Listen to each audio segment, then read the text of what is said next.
Magandang gabi mga kamutya, mga kaagimat at mga kantingero. Heto na naman po ulit ako, si Pepeng Agimat TV para magpaliwanag ng bagong topic natin sa gabing ito. Ngayon po, ang pag-uusapan natin ay tungkol dito sa Kuyumkum, Resurrection Plants or Rose of Jericho. Na itong halamang ito, itong resurrection plant o Kuyumkum, ito itong halaman na walang kamatayan. Gaya nitong hawak kong ito kung di ako nagkakamali, 2021 pa sa akin ito. Ayan po. Ito kahit napakatagal mong itago, matutuyo po ito at magiging bilog na ganito. Kahit gaano katagal. Dahil ito po ay pinaniniwala na walang kamatayan na halamang ito. Kaya nito mabuhay kahit na 100 taon na nakaganito, tapos mabuhay siya ulit.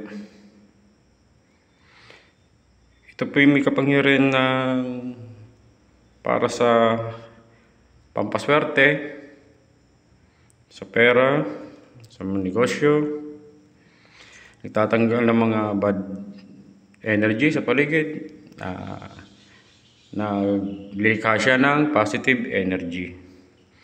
At ito may namding gamot sa diabetes at sa kidney stone.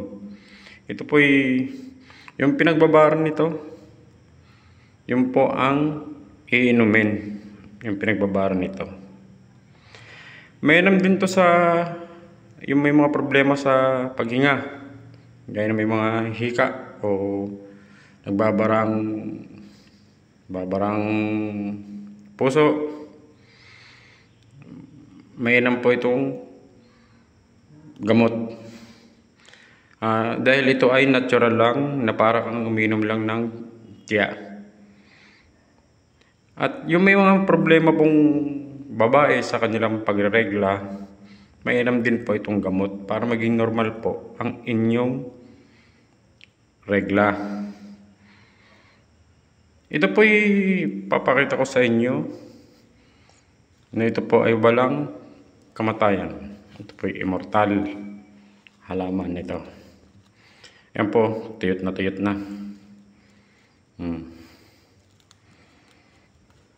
Papakita ko sa inyo kung paano po ito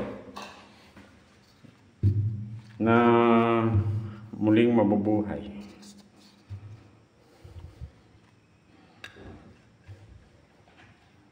Ang gagawin lang po dito ay lalagyan natin siya ng mainit na tubig para siya ay mabuhay muli. Ganun po yun. Ito ganyan po ang itong resurrection plant or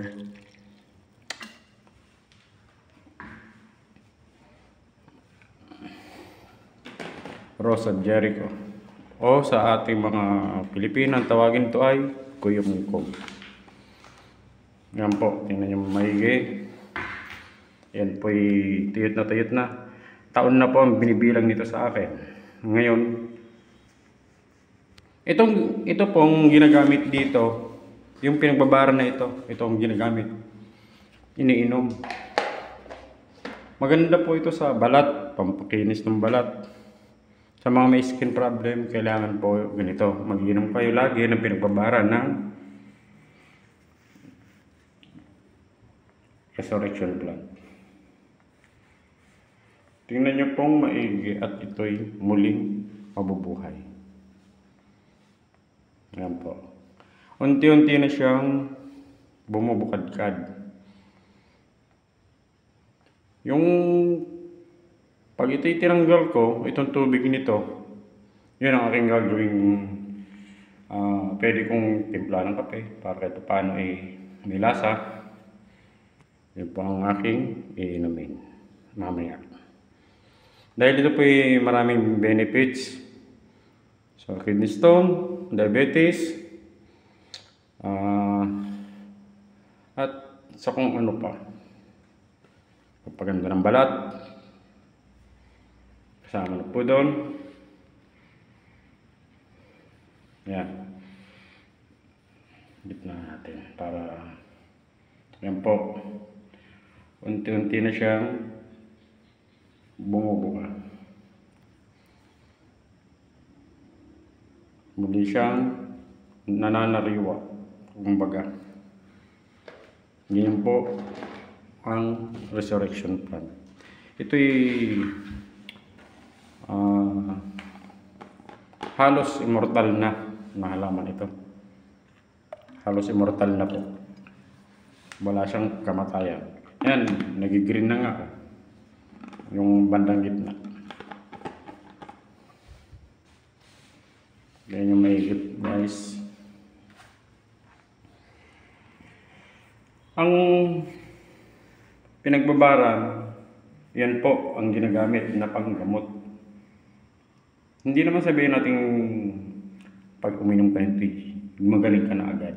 Hindi naman po. Pero kung meron kang resurrection plant, pwede mong inumin yun every other day. Para naman napapahinga din naman yung halaman, hindi naman ho yung miniyat mayan na lang, di baka mawala naman ang galing na meron yun. Kasakali man. Na ganunin nyo lagi yung mayat-mayan na lang, nakasalag na lang lagi sa apoy. Dahil ito po, nabubuhay ito sa, muli siya nabubuhay pag nilalagyan siya ng mainit na tubig. Gaya po nito. Ayan po. Ayan, tinan nyo, umaano na siya. Bumubukad dyan na. Ayan. Di ba kanina para siyang bolang maliit. Ngayon, ayan na, naging halaman na dahil nabubuhay na siya. Ayan, nagkakaroon ulit siya ng ng mga dahon, naglabasan na. Ayan po. Habang tumatagal po, yan ay paganda na ng paganda. Yan po ay resurrection plant or rose of Jericho kung tawagin. Sa ating mga Pinoy, kuyumko. Meron pong mga nabibiling ganito, yung mga balat-balat yung maliliit. Pero maliliit lang po yun. Hindi gaya ng ito na isang piraso pero malaki siya. Ayan po. Maganda na siya ngayon. Hindi na siya yung parang bola. Ito po itong pinagbabaran po nito. Mamaya iinumin ko to para pangtanggal na din ng mga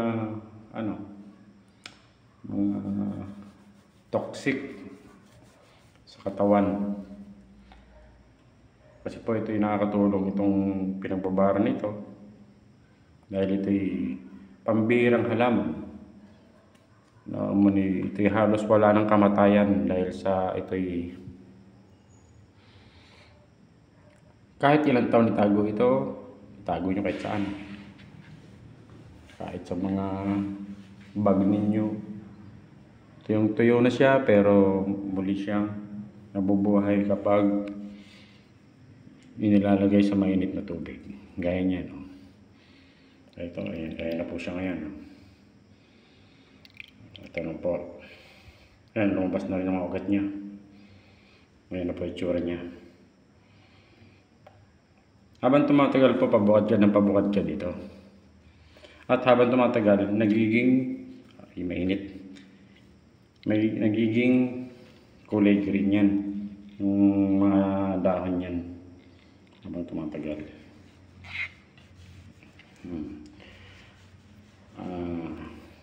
Guys, yan lang po.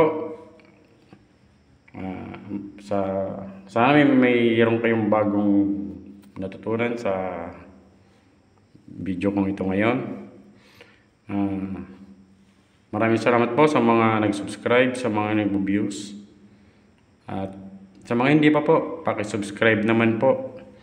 At paki-like and share na din po at paki-click ang notification bell para po sa mga bagong videos ay mapanood ninyo. Maraming salamat po at magandang gabi.